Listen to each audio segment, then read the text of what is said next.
ವಿದ್ಯಾರ್ಥಿಗಳೇ, 2 ಅಂಕಗಳ ಈ ವಿಡಿಯೋ ಸರಣಿಯ ಮುಂದಿನ ಭಾಗಕ್ಕೆ ನಿಮಗೆಲ್ಲರಿಗೂ ಸ್ವಾಗತ. ಇದು ನಮ್ಮ 10ನೇ ಭಾಗ. ಈ ಭಾಗದಲ್ಲಿ ಬರತಕ್ಕಂತಹ ಪ್ರಶ್ನೆಯ ಬಗ್ಗೆ ನೋಡೋಣ. 2,3 ಮತ್ತು 4,7 ಬಿಂದುಗಳನ್ನು ಸೇರಿಸುವ ರೇಖಾಖಂಡದ ಮಧ್ಯಬಿಂದುವಿನ ನಿರ್ದೇಶಾಂಕಗಳನ್ನು ಕಂಡುಹಿಡಿಯಿರಿ. ಇಲ್ಲಿ ನಾವು ಮಧ್ಯಬಿಂದು ಸೂತ್ರವನ್ನು ಬಳಸಬೇಕು. ಮಧ್ಯಬಿಂದು ಸೂತ್ರ ಈ ಥರ ಇದೆ: ಪಿ ಆಫ್ ಎಕ್ಸ್ ವೈ ಸಮ x2 ಪ್ಲಸ್ x1 ಭಾಗಿಸು 2, y2 ಪ್ಲಸ್ y1 ಭಾಗಿಸು 2. ಈಗ ನಾವು x2 ಮತ್ತು x1 ಮತ್ತು y2 ಮತ್ತು y1ಗಳೆಂದರೆ ಏನು ಅಂತ ನೋಡೋಣ. x2 x1 y1 x2 y2 ಯಾವುದೇ ಬಿಂದುಗಳನ್ನು ಕೊಟ್ಟಿದ್ದರೆ ಮೊದಲನೇ ಬಿಂದುವಿನ ನಿರ್ದೇಶಾಂಕವನ್ನು ನಾವು x1 y1 ತೆಗೆದುಕೊಳ್ಳೋಣ. ಎರಡನೇ ಬಿಂದುವಿನ ನಿರ್ದೇಶಾಂಕಗಳನ್ನು x2 y2 ಎಂದು ತೆಗೆದುಕೊಳ್ಳೋಣ.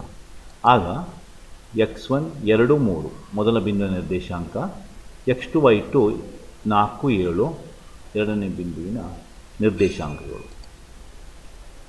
ಪಿ ಆಫ್ ಎಕ್ಸ್ ವೈ ಮಧ್ಯಬಿಂದು ಸಮ 4 ಪ್ಲಸ್ 2 ಅಂದರೆ x2 plus x1 x2 4 plus x1 2, 7 plus 3 y2 plus y1 y2 ಅಂದರೆ 7 y1 ಅಂದರೆ 3 y2 ಪ್ಲಸ್ y1 ಭಾಗಿಸು 2. ಪಿ ಆಫ್ ಎಕ್ಸ್ ವೈ ಸಮ 6 ಭಾಗಿಸು 2 4 ಕೂಡಿಸು 2 ಅಂದರೆ 6 ಭಾಗಿಸು 2, 7 ಪ್ಲಸ್ 3 ಅಂದರೆ 10 ಭಾಗಿಸು 2. ಪಿ ಆಫ್ ಎಕ್ಸ್ ವೈ ಮಧ್ಯಬಿಂದುವಿನ ನಿರ್ದೇಶಾಂಕಗಳು 3, 5 6 ಭಾಗಿಸು 2 ಅಂದರೆ 3 10 ಭಾಗಿಸು 2 ಅಂದರೆ 5. ಈ ರೀತಿ ನಾವು ಮಧ್ಯಬಿಂದು ಸೂತ್ರದ ಪ್ರಕಾರ ಮಧ್ಯಬಿಂದುವಿನ ನಿರ್ದೇಶಾಂಕಗಳನ್ನು ಕಂಡುಹಿಡಿಯಬಹುದು. ಇದು ಪರೀಕ್ಷೆ 2 ಅಂಕಕ್ಕೆ ಬರತಕ್ಕಂತಹ ಒಂದು ಪ್ರಶ್ನೆ. ಇದನ್ನು ಅಭ್ಯಾಸಕ್ಕಾಗಿ ಇನ್ನೊಂದು ಲೆಕ್ಕ ನೋಡೋಣ. ಎ ಸಮ 4, -5 ಮತ್ತು ಬಿ ಸಮ 6, 3ಗಳನ್ನು ಸೇರಿಸುವ ರೇಖಾಖಂಡವನ್ನು ಪಿ ಬಿಂದುವು 2:5ರಲ್ಲಿ ವಿಭಾಗಿಸಿದಾಗ ಅದರ ನಿರ್ದೇಶಾಂಕಗಳನ್ನು ಕಂಡುಹಿಡಿಯಿರಿ. ಇಲ್ಲಿ ನಾವು ಈ ಪ್ರಶ್ನೆಯನ್ನು ಬಿಡಿಸುವಾಗ ಭಾಗ ಪ್ರಮಾಣ ಸೂತ್ರವನ್ನು ಬಳಸ್ತೀವಿ.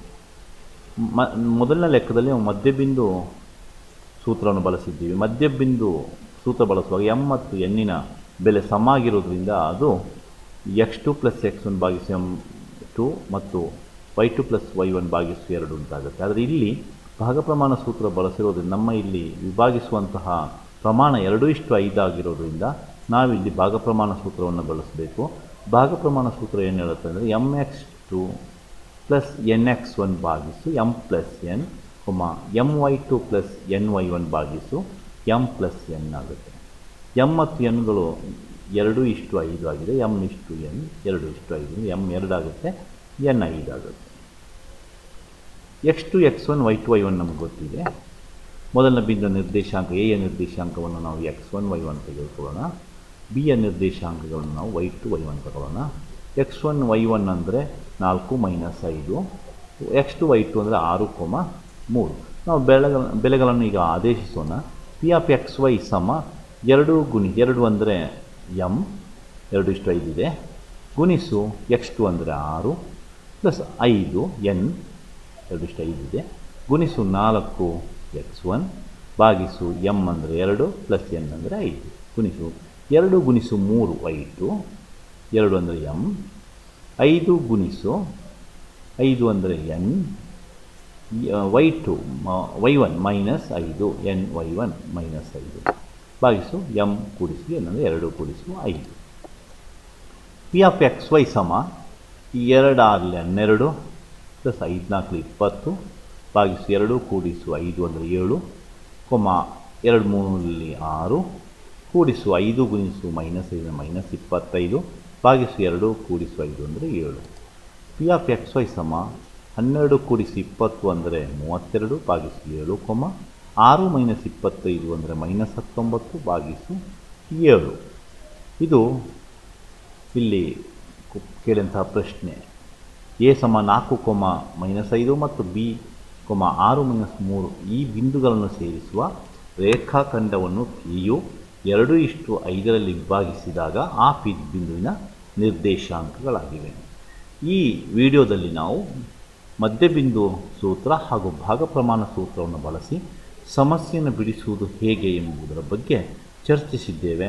ಇವು ಸಂಭಾವ್ಯ ಪ್ರಶ್ನೆಗಳ ಪಟ್ಟಿಯಲ್ಲಿದೆ. 2 ಅಂಕಕ್ಕೆ ಬರತಕ್ಕಂಥ ಪ್ರಶ್ನೆ ಆಗಿರೋದ್ರಿಂದ ಬಹಳ ಸುಲಭವೂ ಇರೋದರಿಂದ 2 ಅಂಕಗಳನ್ನು ಪೂರ್ಣ ಪಡೆಯಲಿಕ್ಕೆ ವಿದ್ಯಾರ್ಥಿಗಳೇ ಪ್ರಯತ್ನಿಸಿ.